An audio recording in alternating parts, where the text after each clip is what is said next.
Hello everyone. So I thought I'd make this video is going to be really quick. So how I annotate. Do I annotate? Yes. But it's not as involved as a lot of people would think. I've seen a lot of videos on how people annotate, and some people don't mark in their books at all. I have become comfortable with marking in my books. But the videos for how people annotate that I have seen are very involved. They pick the colors, they not only of the tabs to mark the pages, but of their pens. They pick, they decide, are they going to try to do major character plot development points, or character development points, plot points, sexy scenes. They figure all this stuff to annotate. I am not that complicated. I am not going to do that. So what do I do to annotate? So I'm currently working on reading Mystic Mansion, which is book number 3 in the Mystic Lake trilogy, written by Debbie Eiler Rasmussen. I'm not going to get into what this book is about. I only have one tab so far, okay? And this tab is on page 134. I am now on page 202. So out of this, I only have one tab. I do not do a lot of annotating. So let's talk supplies first. This pouch I just carry with me so that when I am traveling, I can just take the annotation page tabs, I stick it in there, my pen, and that's it. And then when I'm going to read, all I pull out is one thing of tabs and a pen.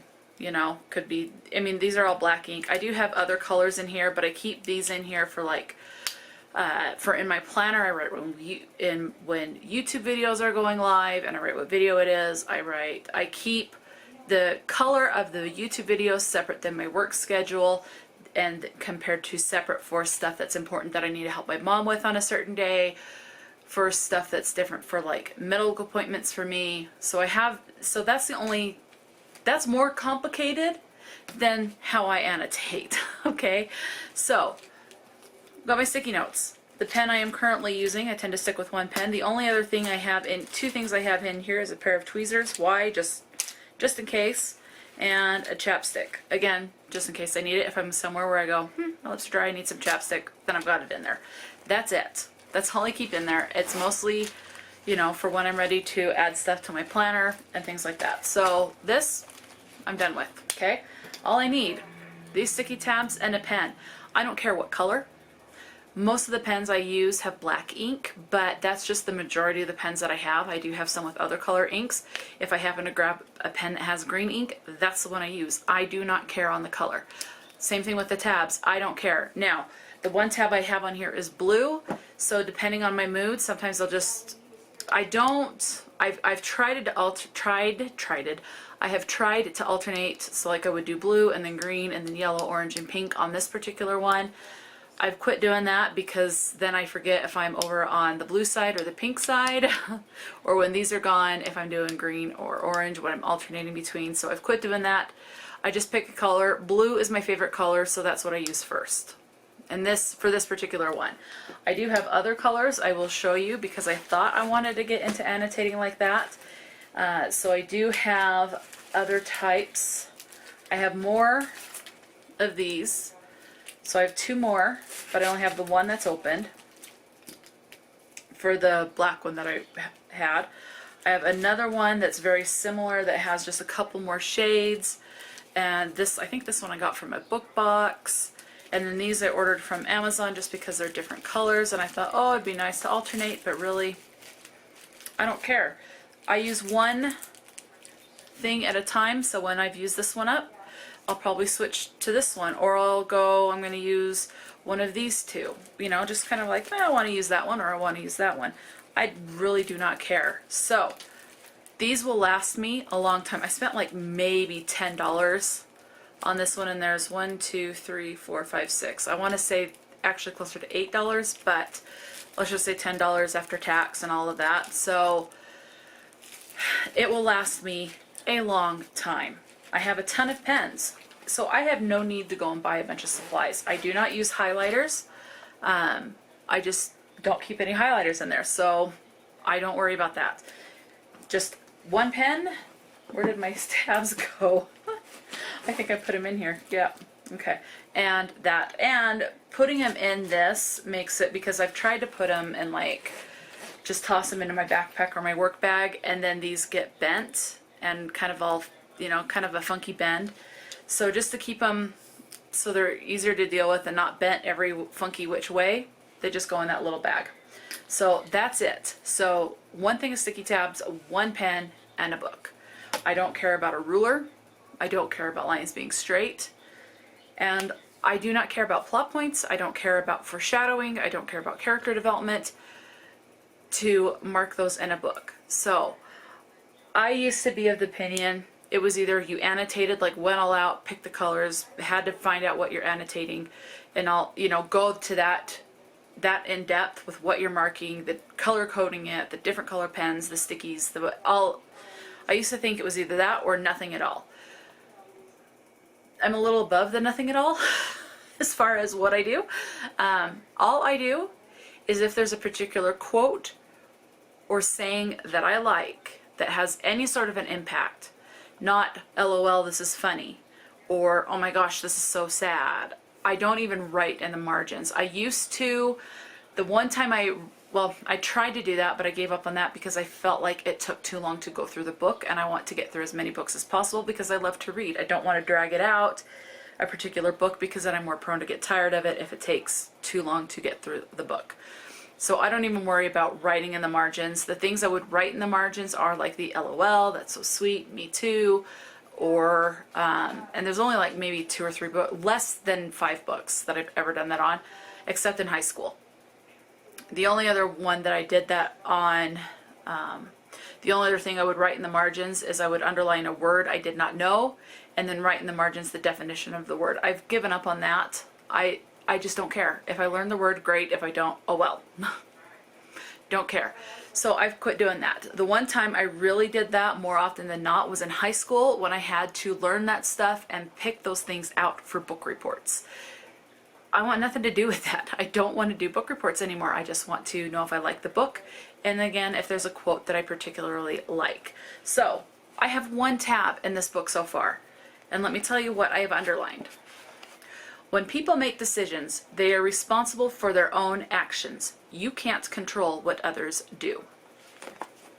That's literally all I have marked. So if there's a saying like that, that's what I underline, and then just so that if I ever want to go, oh, what were the sayings in that book?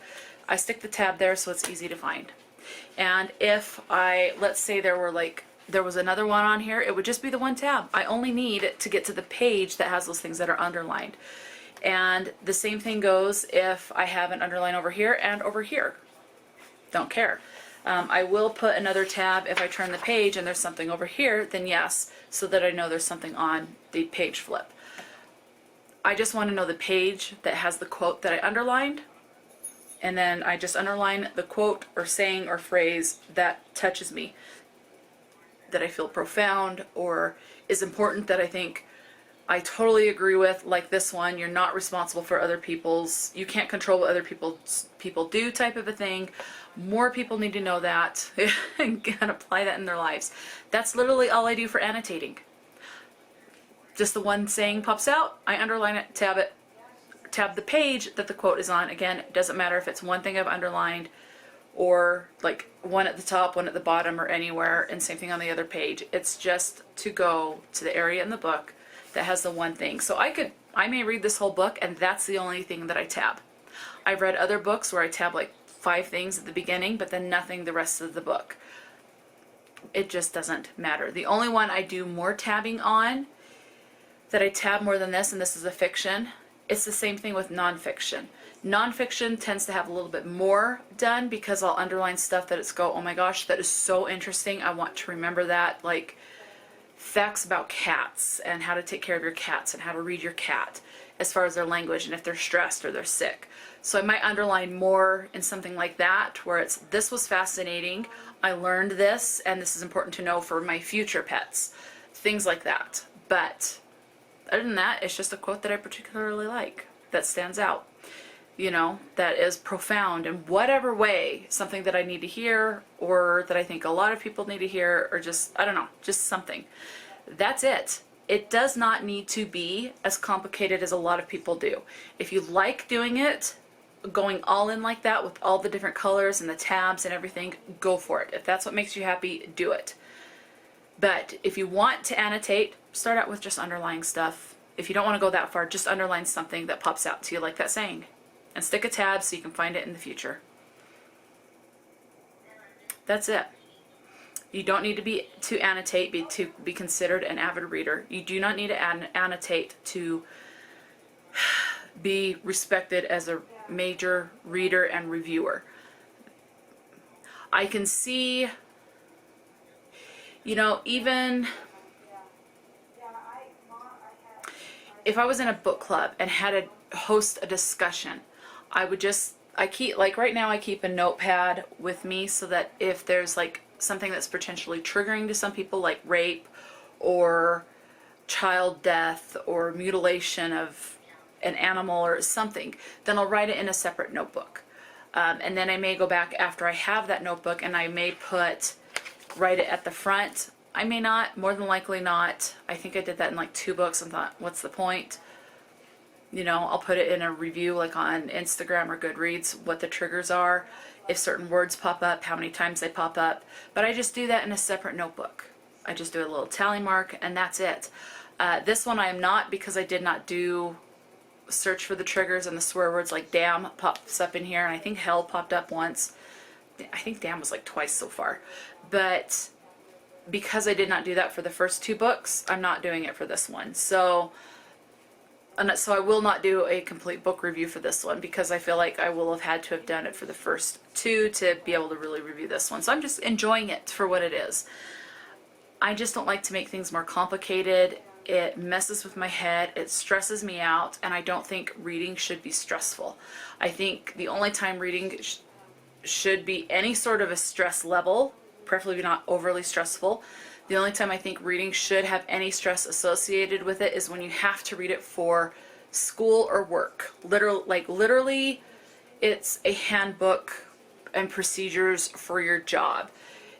And I'm not talking like BookTube. I mean, if that's what you want to do. I'm thinking more along the lines of, like, if you work at a retail store, the reading that you have to do for them is how to operate the computer, certain signs to watch out for fraud, things like that, policies and procedures manual. And then for school, it's the school textbooks. Or if you're doing a book report, then by all means go the heck out, because you know, most people want a good grade, some people don't care.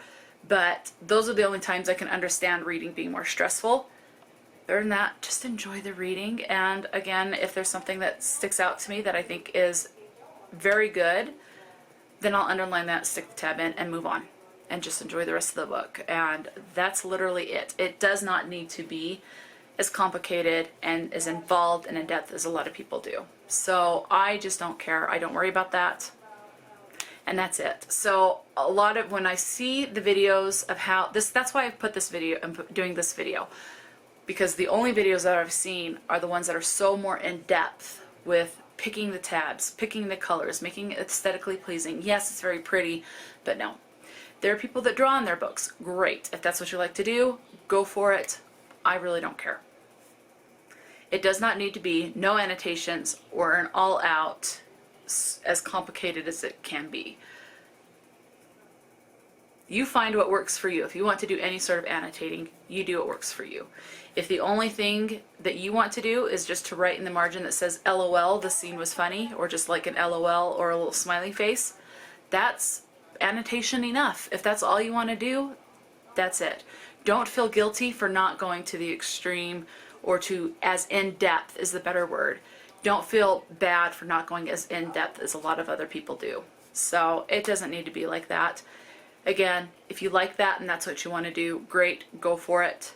But if that intimidates you and whatnot, start with just the way I do it, or find a way that works for you. Evolve it to where it works for you, where you feel good and it does not stress you out.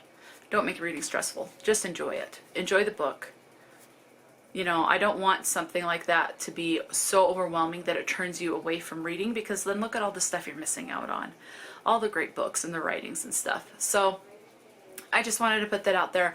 There's another one I'm thinking about, but I don't know. It'll be out and you'll see it, but I won't worry about mentioning that here because I don't know. So those are my thoughts again. Yeah. So talk to me in the comment section below. Let me know. Do you like to annotate? And if you annotate, do you go to that far into it where you're using the colors, matching the colored pen with a tab, and are you finding plot points or foreshadowings and all of that? Do you go that far into annotating, and do you love it? Great. Or do you do it more like me where it's very simple and that's it, or do you not at all? It doesn't matter what you do, just enjoy it, okay? It does not need to be stressful. Talk to me in the comment section below, and until next time, stay true to yourself and enjoy a good book, and I'll talk to you later.